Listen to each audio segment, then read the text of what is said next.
Okay, welcome, Professor Dan Wuebbles. Wuebbles. Is that right? Yes. Yes, Yeah. Dan Wuebbles. Very good. And very welcome you to come to Taiwan. Is your third time to come to Taiwan? Oh, it's like fourth or fifth, I think, actually. Oh, welcome to Taiwan again.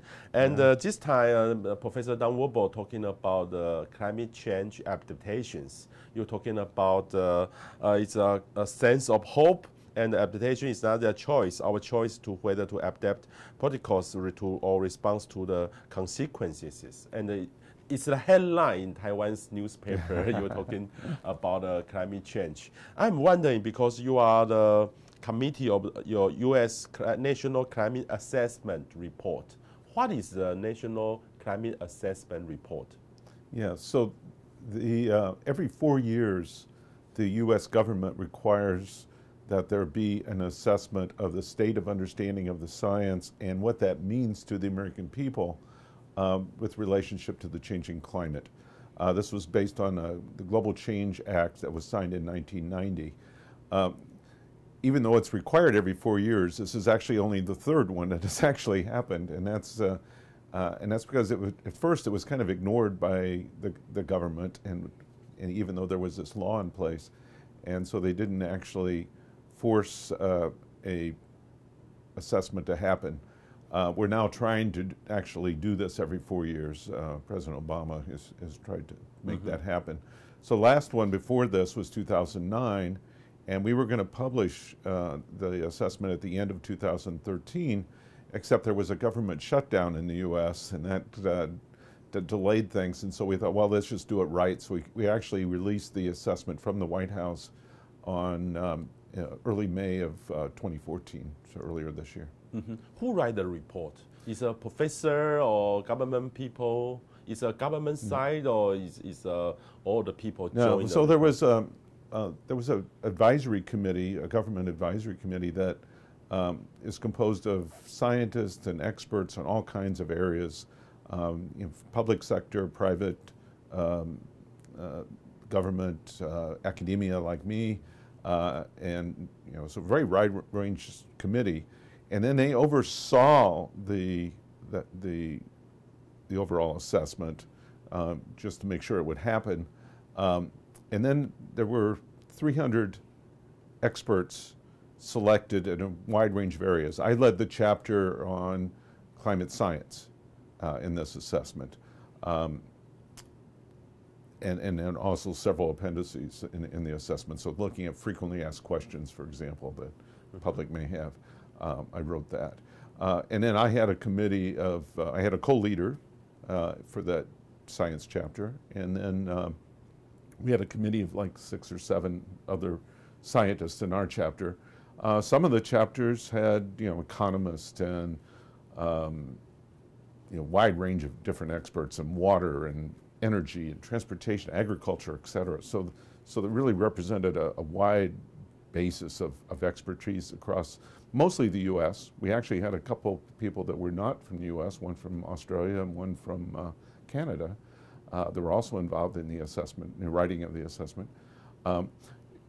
So we wrote a first draft, and that was done well over a year ago, like a year and a half ago. And that was then went through a public review, a professional science review, expert review, and then also the government agencies in the U.S. could go through that as well and make comments. And then we had a special National Academy of Sciences, the U.S. National Academy of Sciences reviewed the entire assessment.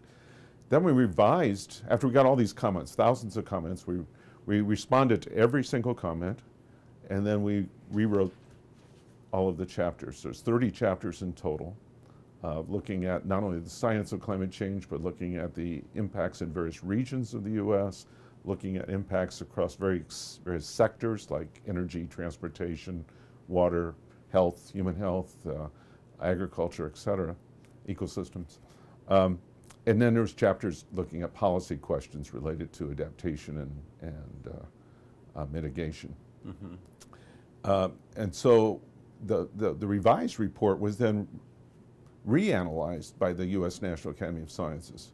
So we went through a very extensive peer review, essentially, of in this assessment to really ensure what we put out was not only correct in what it stated, but that it was clearly written so that the public would understand it. So we really intended the assessment to be for the American people, not for experts like me, but for people that are any part of the U.S.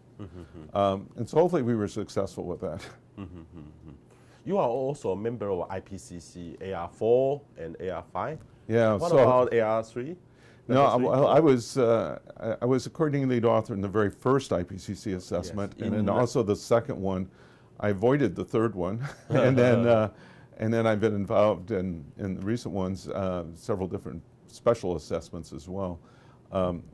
And I led Chapter 1 in the Working Group 1 of the latest AR5 international assessment. Yeah, what's the difference between the IPCC report, it's a globally report, and the U.S. National Climate Assessment is a regional or national report? What's the difference? Okay, so in IPCC, it really is tended to be global, to look at the science in a global manner. But also there's 3 different working groups. So the first working group is the science, and its report is over 1,000 pages. And then working group 2 looks at the impacts, and it's also another 1,000 pages. And then finally, working group 3 looks at policy questions. Whereas the National Climate Assessment combines all of those into one document, and it's entirely focused on the United States. But it is an independent look. We were not, we're not just restating what was in the IPCC assessment. We really did special analyses that look at what's going on in the United States, and actually in much more detail than was considered in the IPCC assessment.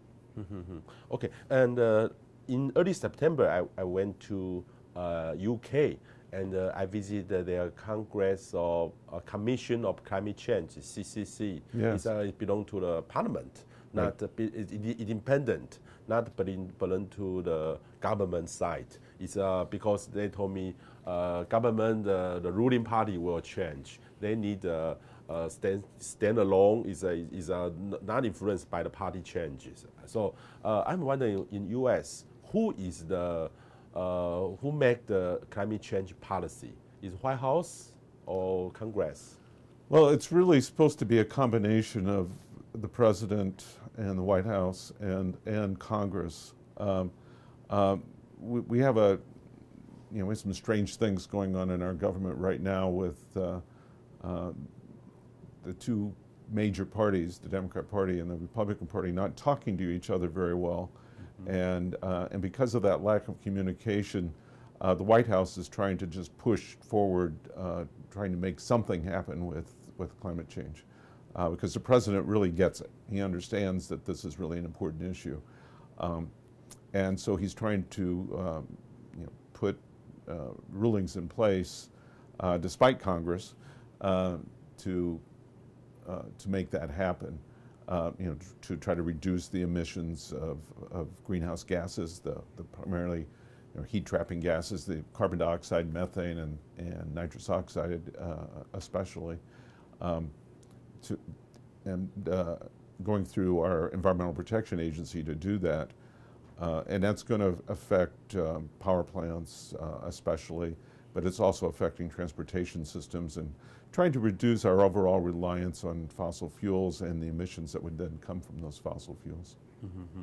So if you have that report, who read that report? It's just a document, because sometimes in Asia countries and sometimes professor or government official write lots of reports, write lots of document, but 4 years later, it's also another document. Always like to do that. And because the policy is also policy, research is research. What's the purpose of this National Climate Assessment Report for? Because it's a science, from the science. Yeah, so there will be another one in 4 years. There's no question of that. Just as there's another IPCC report will come along probably another 5 or 6 years. But we're trying to encourage the American people to really take a look at climate change. There was, on paper, published versions of the summary from the assessment called the highlights, and and those are available if people really want to see them. But online, you can get the full 870 pages of the full assessment. And if you are interested in some particular part of the United States, maybe a person is living in the Midwest like I do, they can look up the chapter in the Midwest and see what's being said about the science there and the potential impacts on that part of the country. But then if maybe they're also interested, well, what about flooding? Maybe flooding is going to be really important, or water resources are going to be really important. They can look at the chapter in water, and they could look at agriculture, which is very Midwest, very important for agriculture in the United States. So they might want to look at that chapter. So there's particular parts that kind of appeal to different people, and we'll hope they'll at least read the parts that appeal to them to understand why climate change is so important in their own lives. You mentioned earlier, the statement I made at the meeting here about a sense of hope. So many times, because of when we talk about climate change, it can seem kind of hopeless because the impacts are potentially so great on not only our country, but probably every country in the world. And we need to understand those impacts and appreciate their importance so that we don't make things worse, not only for ourselves, but for our children and grandchildren. But in the process, we don't want people to feel that it is hopeless. The impacts are likely to be great. Humans and the animals and the plants around us are all adapted to the climate we've had for many hundreds of years. And so this change in climate is occurring much faster than is occurring than occurs naturally. So this is really important that we recognize that, and at the same time have a sense of hope that we can do something about it. And so that's the message we're trying to get across to the American people. Climate change is happening. It's happening very rapidly, and it's affecting us already. Mm-hmm, mm-hmm. But we read lots of the newspaper talking about the American people. Most of the American people don't believe the climate change. They will say it's a natural variations. And because we saw lots of the report doing the research about that, maybe just maybe 30 to or 40% of the American people believe, but the others don't believe. But yeah. I'm wondering why? Because a long time ago, but right now China is the #1 emissions, the carbon emissions right now, right. And the U.S. is #2. But for the historical contribution, the America is still the #1. And I'm wondering why the U.S. Because the other people say, oh yeah, U.S. You should pay more because you have the historical contributions. Well, there's no question this is a global phenomenon, so we all need to take some responsibility. But I tend to agree that the U.S. needs to be leaders in trying to do something about this. The United States always has been a leader since its beginning, and I think this is another issue we need to take leadership in. The problem with the polls, I often get asked, do you believe in climate change? And I say, no, I don't believe in climate change because it's not a matter of my faith. It's a matter that the science tells me that this is a very real problem. And so I know it's a real problem. American public is very confused because there's lots of misinformation in the media, and that misinformation is coming from people that are well paid to put out misinformation. Some of them supported by oil and coal companies that just don't want to see anything happen to their business. And they're afraid of change. And you kind of understand that, but that doesn't make it right. It doesn't make it ethical. And so as scientists, we're trying to combat that. We're trying to be better communicators, trying to make sure the American people do understand why this is so an important issue. Mm-hmm. But it's difficult. Nonetheless, the polls, when the questions are asked very carefully, show that the American people do get it. You'll get 70% or more of the people saying, oh yeah, this is an important issue. At the polls where the questions aren't asked very well, you'll see 50%, or a little less than 50% sometimes. But so part of it's the polling process. But nonetheless, our job is to try to educate the people, and we're trying to do that. We're trying to be good scientists and really understand what's happening to our Earth. But at the same time, I feel it's also important for us to be communicators and try to help people understand why this is important to them. Mm-hmm. So it's a result of hopeless, because you say it's communications, the media. The problem may be the media in U.S. because maybe most of the media. Yeah, we're trying to get the media actually to not publish material that negates climate change, because it's based on nonsense. But the public doesn't understand that because they don't understand the complexities of the science. Nonetheless, there's some newspapers like the Wall Street Journal are controlled by ultra-conservative people like Robert Murdoch, and they're all too willing to put out misinformation about the environment. Other newspapers and TV stations and so forth are beginning to learn that there is no debate. If we look at the science and look at the peer-reviewed science, and as we publish in our journals, which is how we exchange science with each other in the science community, there is no debate. There really is no debate at all. And public needs to understand that this is not the debate they're seeing in the media. And that message still hasn't quite gotten there. Mm-hmm, mm-hmm. So it's very interesting because sometimes in Taiwan view, because I'm an American, although I travel a lot to US, but I'm not American. But I know in US you have two parties, one party Democratic and also Republican, and it's quite different. Sometimes we think George Bush is he don't believe climate change. I don't. Maybe I'm wrong, but the Democratic Party believe climate change. Quite different. What's the reason? Yeah. You'll find individuals in the Republican Party who understand climate change is very real. Yeah. But right now, politically in the U.S., if they say that publicly, they may not get reelected. Oh, really? Yeah, because it's just very, the two parties are polar differences, very, very large differences between them in looking at some issues, particularly things like the environment. There's not a real good reason for that. Some of it's based on trying to support industry and that industry, and some of that industry being oil and coal, which make a lot of money each year, and being afraid of that changing. But there's a lot said by some of the Republican leaders that don't make a lot of sense. And they're certainly not paying any attention to the science community. They'll pay attention to some of the deniers of the science community, a few of which are scientists themselves, but mostly not. But they're not paying much attention to the scientists. And that's really unfortunate, and we're trying to change that.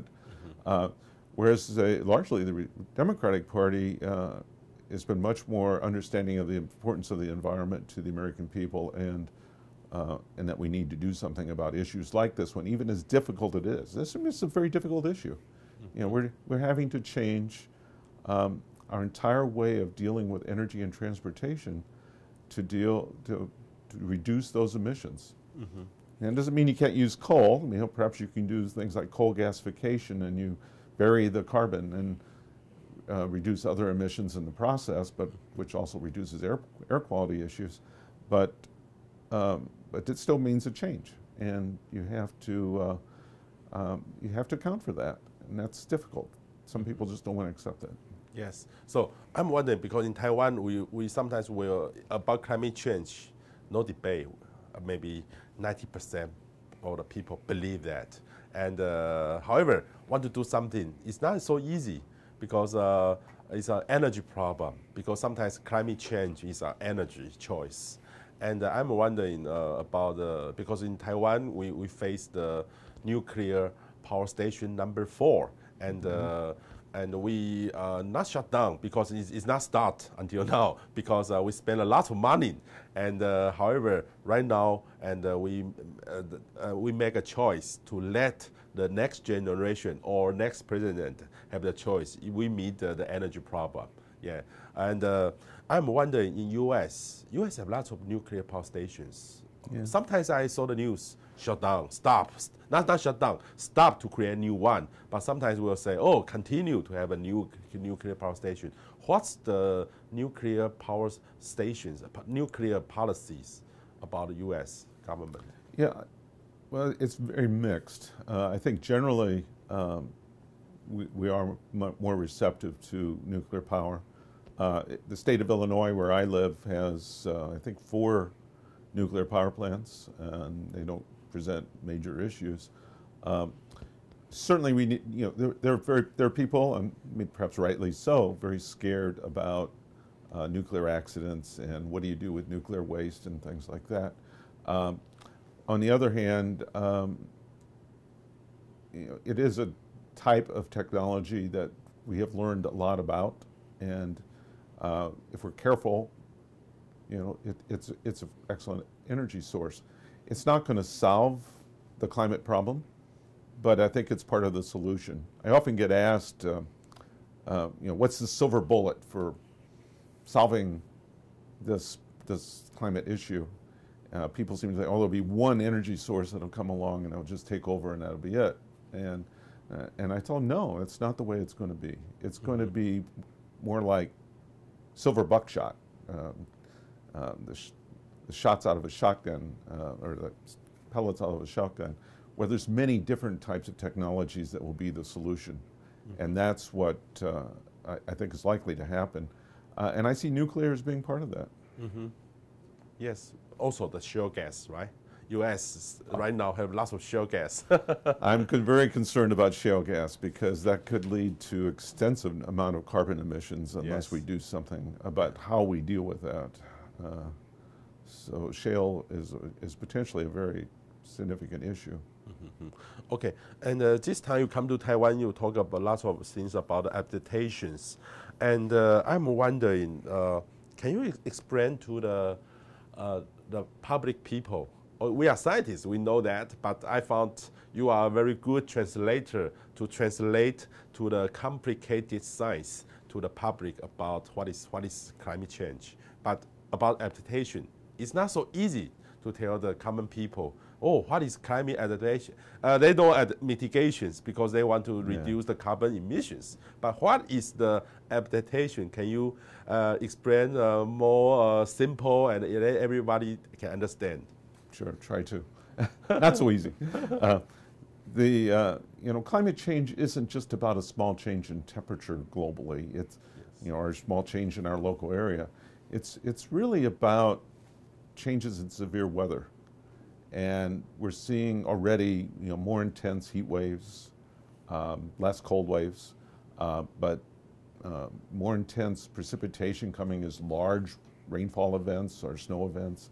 We're seeing more intense hurricanes potentially as a result. And so, and in some areas more flooding, other areas more droughts. And we need to be aware of all those things. So it's the severe weather we're really concerned about, and the changes in trends in severe weather. And so we need to prepare ourselves. And that preparation of dealing with a large precipitation may take the form of, well, do you have the right way of dealing with the runoff so it doesn't cause flooding in the streets and start affecting your homes? Can you take that runoff and put it into various catchments, small lakes or something to be able to deal with it? And so that requires city planning and local planning to be able to deal with that. We need to be prepared for heat waves. So a very extensive, long period of a week or two that might have very high temperatures. Many times the ill, or the older people, and the poorer people are very susceptible to such heat waves. Well, can we prepare ourselves to deal with a heat wave? And the answer is yes, we can, but we need to be thinking about it. So it's that process of preparing ourselves for these changes in our climate system, these severe weather events, et cetera, that we call adaptation. And that's, and it's something we have to do. We're going to see more changes in climate. Mm-hmm. We can keep, by mitigation, reducing emissions, we can keep the very highest changes in climate, largest changes from happening, mm-hmm. but we're still going to see more climate changes because of the fact we're continuing to emit these heat-trapping gases like carbon dioxide. So we got to prepare for it, and mm-hmm. So adaptation's not a choice. Mm-hmm. We can either respond after an event happens, or we can try to be proactive and do something now. Mm-hmm. And I think doing something now is going to save us a whole lot of money and a whole lot of mm-hmm. people's lives. Mm-hmm. So we need to be thinking about it. Okay. And what about a city? Because sometimes we think adaptation in Taiwan's view is the government, the central government do the adaptation policies. But sometimes in cities, they don't know how to do that. And I'm wondering, in Illinois or Chicago, how do they do the adaptation policy? Is there any committee to do the adaptations? For example, if they want to make some new constructions about a city, sometimes they will induce the heat wave. Yeah. And is there any committee to say, oh, they will cause the heat wave, so you should do something? Is there any committee or adaptation, climate change adaptation? There's no committee at the national level mm-hmm. at trying to force this. But many states and many cities are taking action already on their own, recognizing that climate could be an important factor in the future of their city and affecting their people. So I led, for example, an assessment for the city of Chicago. And in that assessment, which is called the Chicago Climate Action Plan, they tried to deal with that, well, heat waves are likely to become more common, mm-hmm. so we can deal with more heat waves. Actually, I had a major heat wave 2 years ago, and it resulted in very few deaths, whereas in 1995, when they had a similar, very, very significant week-long heat wave, where it was very, very hot for most of a week, they had 800 and some deaths, 860 deaths. And so that, just putting in those adaptation measures has already saved lives. And so that's, that's priceless. So that's important. They're also similarly trying to deal with runoff. We know that in the Midwest, as in many parts of the world, more rainfall is coming as larger events. And so that means more flooding in the streets. So being able to deal with the runoff more effectively is really important. And in Chicago, historically, when they've had these really big rainfalls, the sewage will combine with the runoff, and you've got a real mess. And then they open up the gates to Lake Michigan, right next, sits right next to Chicago, and they open up the gates to get rid of all that runoff. Well, then you got this mess in Lake Michigan, which is not good. Mm-hmm. And if it's in the spring, you might get an algae event, which means you have to close the beaches because of human health effects. Mm-hmm. And you have an even bigger mess. Mm-hmm. So the new adaptation rules in Chicago are trying to avoid all that, trying to do a better job of how you can deal with that runoff, so it doesn't become such a mess. Mm-hmm. So those are typical examples. Other cities in the U.S., Seattle, there's a whole wide range of them, New York City, Boston, others, are all trying to put it, or have either already put in adaptation measures or in the process of doing it. Mm-hmm. But some states and cities are not. And so right now it's volunteer in the U.S. We need to change that. We need to get everybody thinking about it. Just this morning, FEMA, Federal Emergency Management Program in the U.S., put out an announcement that every state is going to have to include climate change in its next round of disaster plans that they have to provide to FEMA. So climate change is starting to get more notice and hopefully more acceptance as well. But as we discussed earlier, but but those things are beginning to happen. In Asia country, most government official who responsible for the climate change is environmental department. For example, EPA doing the climate change something, Right. and although sometimes they will have a upper level do something, but the exclusive to do the climate change issues sometimes is environmental department. But I'm wondering in US because I found EPA, NOAA, lots of organizations do that. And I found in UK they have energy and climate change department. DEC, DECC, they are energy and climate change. That's right. And sometimes they also, for example, David King, your good friend, is also a higher level to do the climate change issues. I'm wondering, what's your opinion if a government want to emphasize to do the climate change issues well? And what's the system? Because climate change is not only the environmental issue. Environment department maybe it cannot handle all the things. What's your recommendation? No, and that's exactly right. You know, I already mentioned that the impacts occur in energy, or energy and transportation are related to the sources, but they're also affected by climate change. So they're sources of emissions, but they also are affected.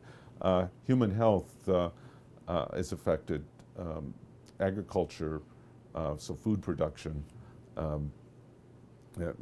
water resources, all aspects of the operations of a government will fall under the effects of climate change. So yes, you need all agencies to essentially be involved to understand what that means and how, what role they can play in terms of doing something about this issue.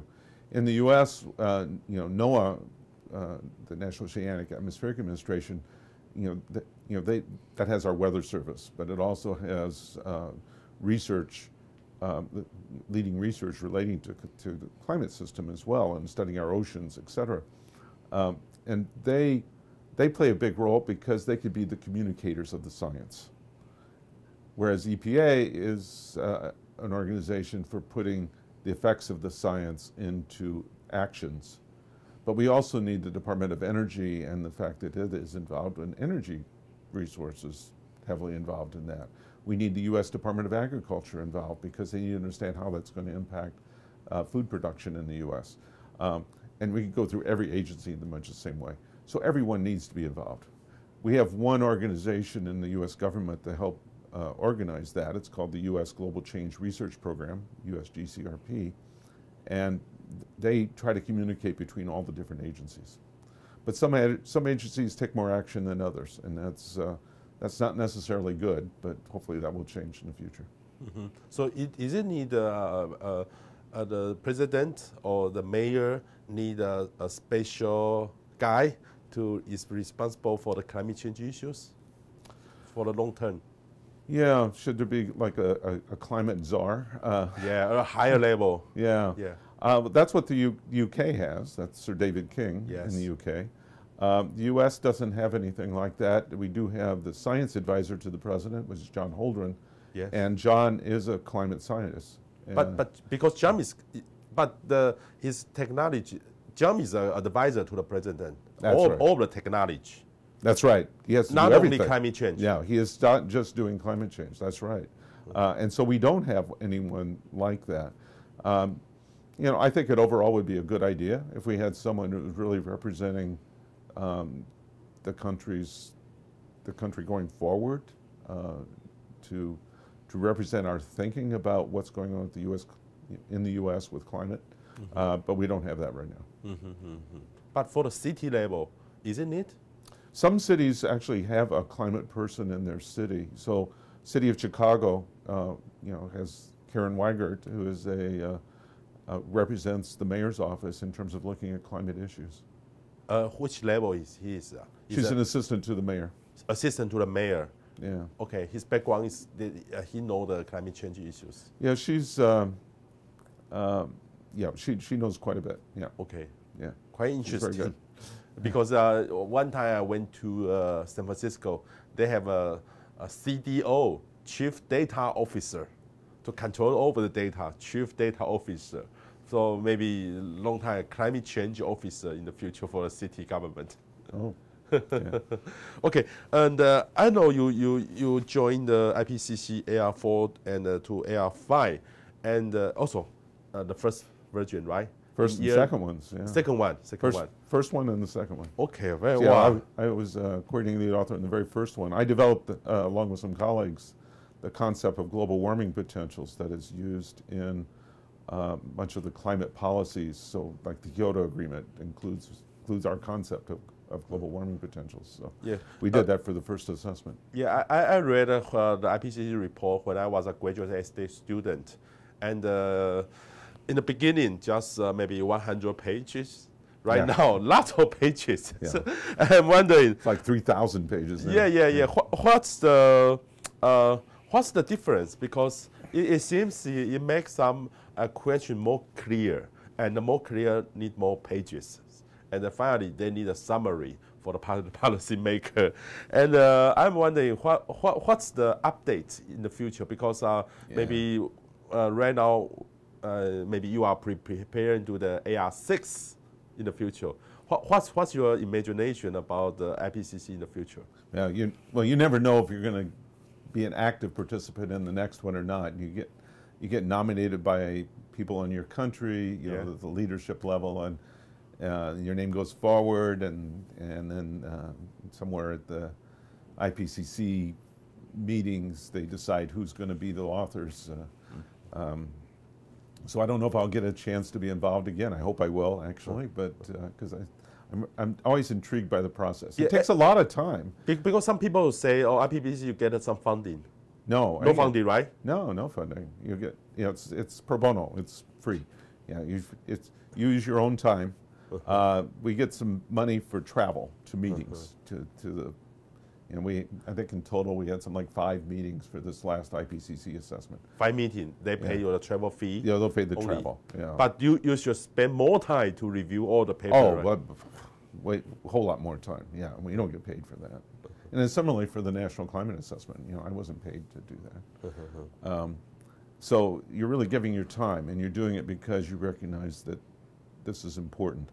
The documents have gotten very big because they are essentially a comprehensive analysis each time of the state of the science and the state of understanding. And so they've just gotten outrageously large. I think we need to move away from that. We need to say, oh, this is an update on the science, you know, so what's new? And not try to repeat everything again. And in that way, try to reduce the size of the assessments. As a result, you know, the policymaker summaries have become really important. But the policymaker summaries are also, you know, there's a week-long meeting to kind of discuss with representatives of each of the countries to challenge what we've written in that document. Some of that's really good because it just really makes the language a lot clearer. But sometimes some countries have, you know, their own agenda, and so they're pushing that during the week, and you're trying to hold them off, and it's kind of a strange event. But in the end, I think the document that comes out is all something we can all agree upon, and you know, it will not come out unless the scientists have agreed to it. You know, that's part of the process of our sitting through this event the entire week. So we try to make sure the policymaker summary, which tries to put everything into plain language, much like we do with the entire National Climate Assessment,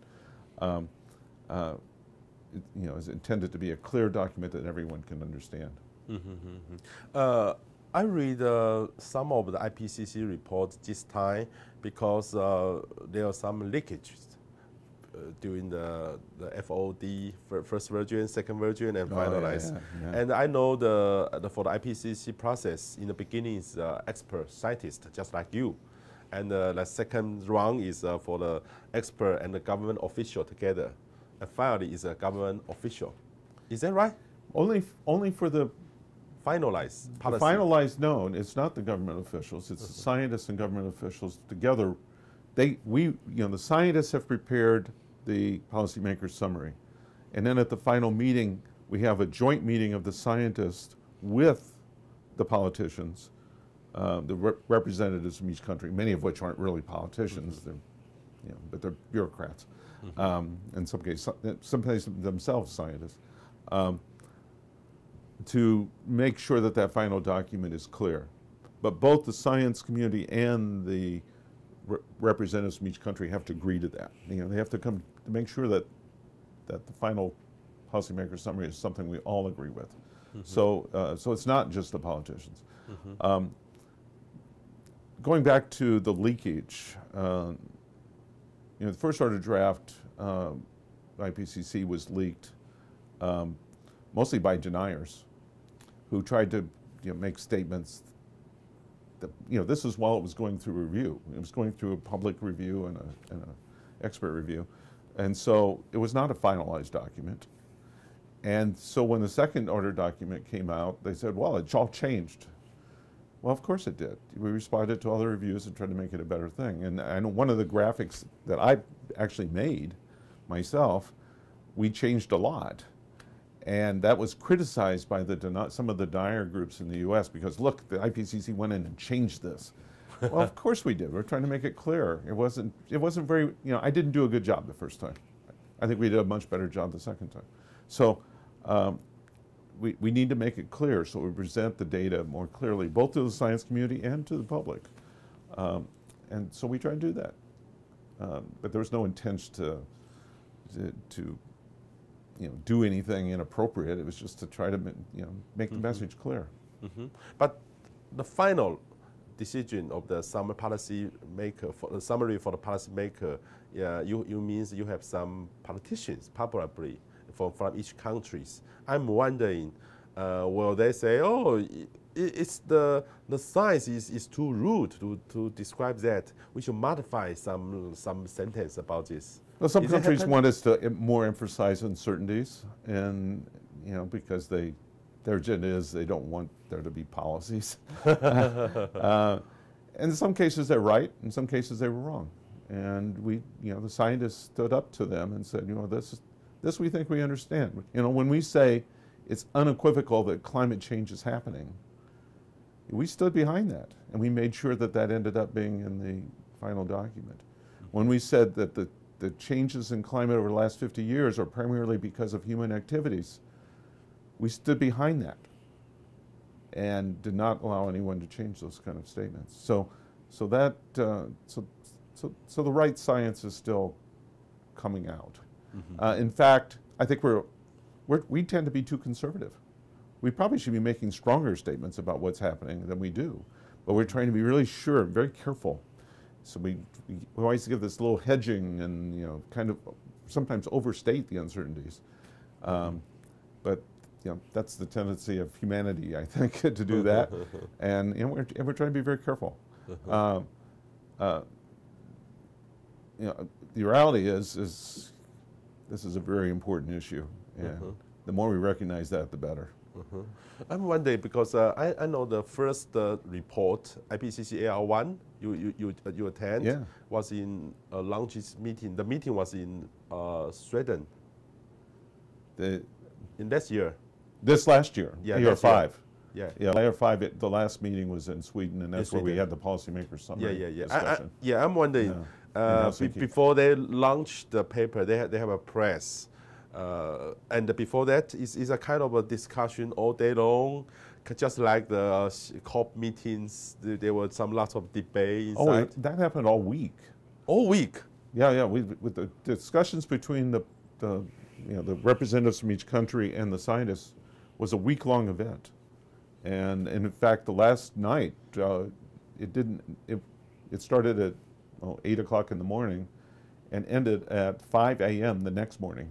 5 a.m. next morning. Yeah, it was like 23 hours or 20, I don't know exactly, 22 hours or something of meeting before they finally got the agreement from all the countries to say, yeah, we'll sign off on it. So it's kind of negotiating? Yeah, there's some negotiation. It's word by word. We go through every single word in the document, and everybody has to agree to every single word. The scientists and the representatives from each country. But however, finally... No, but only for the policymaker summary. Okay. Chapters are completed by the scientists. Chapters are untouched by the politicians. Because when I read the IPCC report, when I read the summary for the policymaker. Sometimes I cannot understand, so I come back to see the details. But it's quite different. Well, sometimes it appears different because it's written in a different way. We try to make sure that it really is the same message. But I think because if you go back to the chapters or even the scientific summary, Yes, yes. It's written in such a different way. It's written for scientists that it can appear to be different, even though it really isn't. Quite interesting, because sometimes I'll feel, but for the science part, the working group one is okay, but for the second and third. Yeah, well, I can't speak to the second and third ones. I've only worked on the first review. Okay, and let's quick questions. I want to talking about the U.S. and I'm from private sector. Actually, I'm from academic to private sector. Right. And in the beginning, why I want to start my weather business in Asia, and it's because I know the U.S. I found lots of U.S. They have a new entrepreneur to start up a new weather company. And in U.S. right now, maybe more than 500 weather company. Yeah. So about 10 years ago, I read books.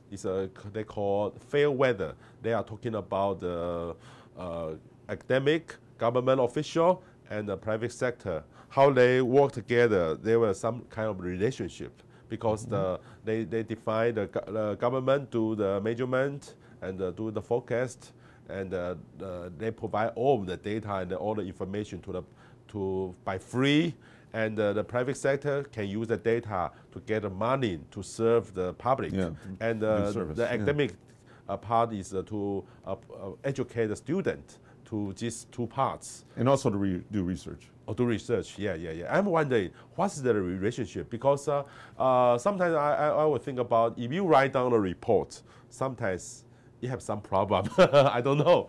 And I'm wondering, what's the relationship in U.S. between these three parts? So often, those three parts come together, and we'll do things like the National Climate Assessment together. Each does have its own role, and we kind of recognize that and try not to step on each other's toes too much. But basically it works. I don't have a strong message about that. I think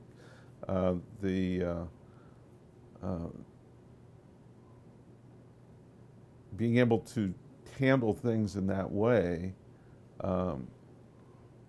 is an appropriate way of dealing with this complex science, and somehow taking weather information and getting it to the public needs to happen in a number of different ways. Sometimes people want to just hear the weather report on television, which mostly relates to the output of material coming from the National Weather Service, from NOAA, but sometimes they want much more detailed information, and that's where the service aspect comes in from these companies.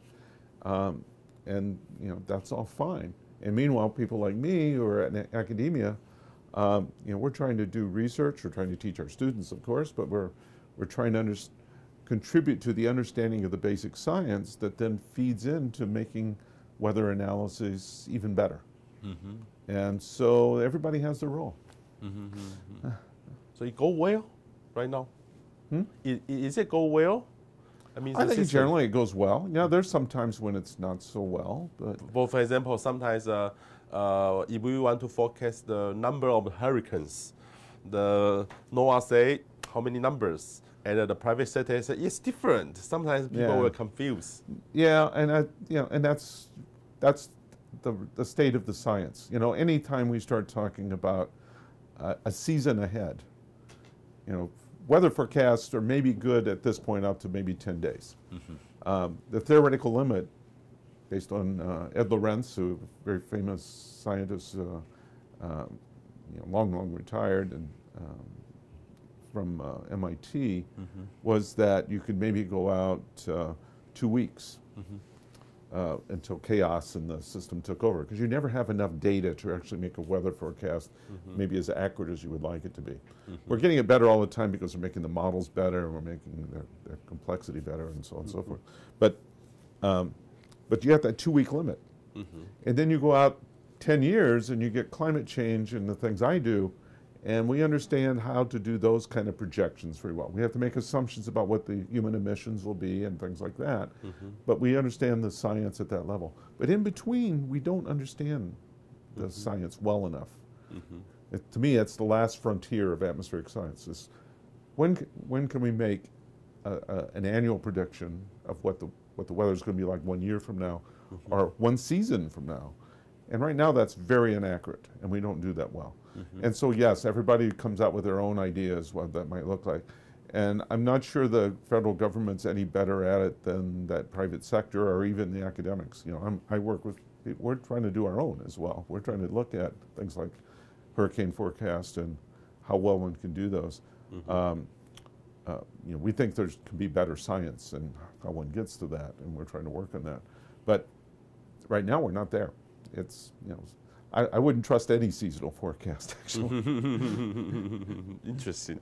And I know you get the newspaper or the press interview every 1 week, 2 or 3 times? Yeah, quite a bit. Quite often. Yeah, you are very famous in US. I'm wondering, but I envy you a lot because you told me when you get an interview, you will ask what you write. They will email to you to check it.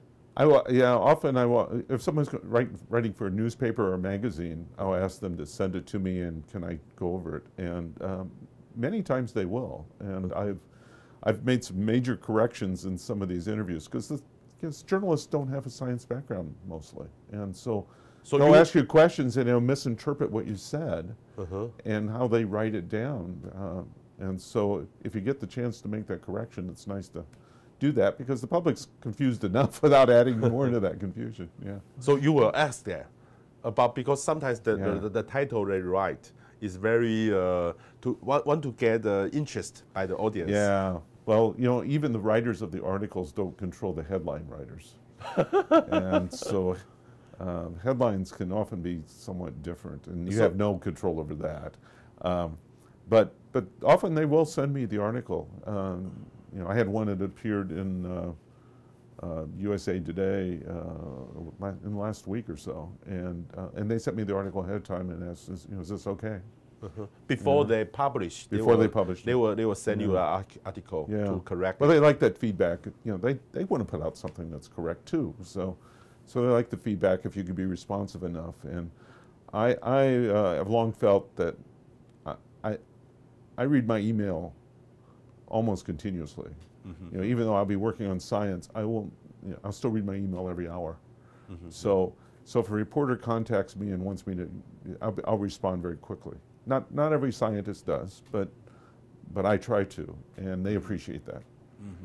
So you think it's very important for a scientist when you get an interview, you should check it, because sometimes the reporter do not have a background science. Well, you don't want to see garbage appearing out in newspapers or magazines. So yeah, I think it's useful. So and I'm trying to help them. You know, I feel it's part of my duty in communication of the science to make sure they get the right message. So the reporter, the newspapers should be educated. Yeah. From the. Yeah. I wish we had more journalists with science backgrounds. That would be good. But in fact, it's going the other direction because I don't know if it's true here, but in the U.S., most newspapers have removed most of their science journalists. So I'm wondering, in U.S., any scientists to become a reporter? Some do, yeah. Some? Yeah. Some with science background. I mean, usually they don't have PhDs, but they don't have science background. Yeah. Okay. And my last question is about education, because you are from Illinois. Illinois, one of my professors also graduated from Illinois, got a PhD, come to Taiwan, but he just retired. And but in Taiwan, there were certain people go to the Illinois, but Illinois is maybe for electronic or mechanics. Yeah, I'm wondering, can you introduce your department? What's the? So Illinois, University of Illinois has had a long held an excellent reputation as for its expertise in the sciences and engineering. I have 2 degrees in engineering actually from Illinois, and then got interested in the atmosphere and went away for 20-some years and got my PhD at the University of California, Davis, and then came back to be department head. You know, we have, I think, one of the top atmospheric science programs in the country, and that's true of our engineering.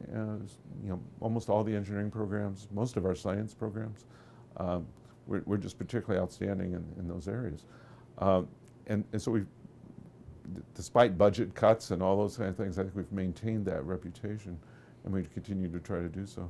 Mm-hmm. So how many students every year? So in the university or my department? Your department, atmospheric. Yeah, so we have right now, we just started an undergraduate program. That's one of the things I started after I came to Illinois was the undergraduate program. Before that, it had just been a graduate student program. And it took a long time to get all the approvals. So we just finally, had an undergraduate program for 6 years now. And we're something over 80 students. I don't know what the number is right now. Per year? 80 to 90 total students. Total students. And so we'll graduate 20, 25 per year? Every year. Every year. Yeah. So you get new undergraduate student for 80 to 90%. For total, yeah. Oh, for total. Yeah, and it's growing. Keep growing. We'll be over 100, I'm sure, within the next few years. And then our graduate program has 55 to to students, and mostly PhD, but some with just master's students. And it's, again, one of the best programs in the U.S. Any student from Taiwan right now? I don't know of any. My first graduate student was from Taiwan. Oh, really? Yeah, Chu-Fin Wing.